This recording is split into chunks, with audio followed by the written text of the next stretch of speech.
What is it like to have to leave everything behind and travel many miles to somewhere unfamiliar and strange? A mother and her 2 children set out on such a journey, one filled with fear of the unknown, but also great hope. This week, we're going to be reading The Journey. So before we start reading the words of the book, I'd like to have a closer look at some of the illustrations. So have a look at this first page in the book and see what you can see. Hopefully you'll notice that the illustrator has used quite a limited palette. By that I mean there's only a small range of colours in this picture. So you can see lots of warm colours, oranges, beigey colour, reddish colours. There are some bits of green in there as well, but largely we've got this warm colour palette. And hopefully it makes you think of a sandy beach. We've got some clues here because we've got 2 seagulls up in the top left-hand corner, and we've also got some features, some shells and other bits of seaweed and things that could be found. And if we pan across, we can actually see 2 characters here that look like they're building this sandcastle city. You can see their shadows showing that the sun is out, and their clothes showing that they're on a nice hot beach. Have a look at the shapes of the sandcastle buildings. Have a think about maybe what part of the world it makes you think of. Do you think they look like English buildings, or do you think they might be from somewhere else? And as we pan across on this double page spread, we can see the sea. But strangely, the sea is black, not blue. Perhaps have a think about what that suggests to you. And have a look at the mother. What do you think she might be looking at over her shoulder? Okay, now the illustration on the second page is quite dramatic. Suddenly this black sea that was coming in from the right has become a bit like black hands reaching into the picture.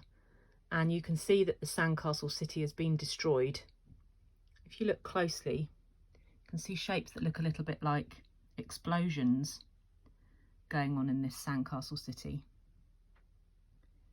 And over here, the family are running away. The next double page spread is almost entirely black. So the colour palette has really changed now. You can just see a few small things left, including a pair of glasses.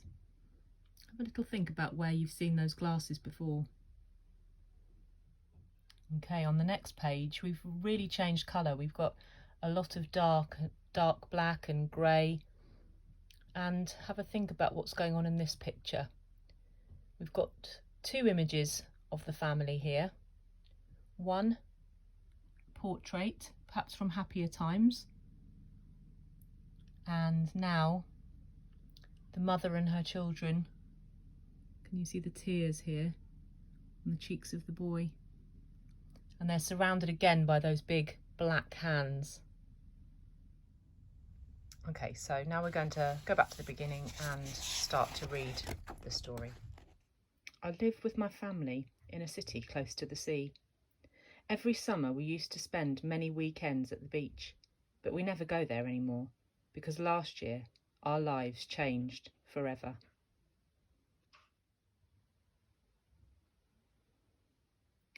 The war began. Every day bad things started happening around us, and soon there was nothing but chaos. And one day the war took my father.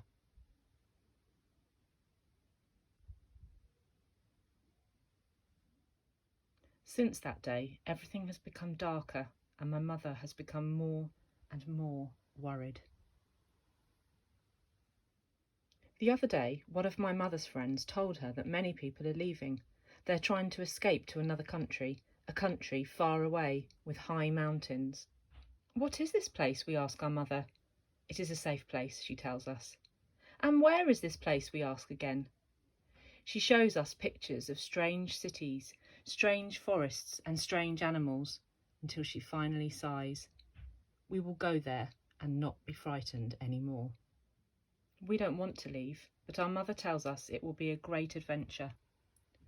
We put everything we have in suitcases and say goodbye to everyone we know. So just to focus on these last two illustrations again, have a look at this speech bubble that the mother's friend is talking to the mother about, and see what you can spot. Very different looking houses here, aren't they? And the speech bubble itself appears to be in the shape of mountains topped with snow. And here we have a whole range of animals that perhaps we wouldn't associate with the country that we saw at the beginning of the book. Have a look at these animals and perhaps some of the patterns of the leaves. Have a think about where they might be going. We'll continue the story tomorrow and find out a little bit more about this family's journey.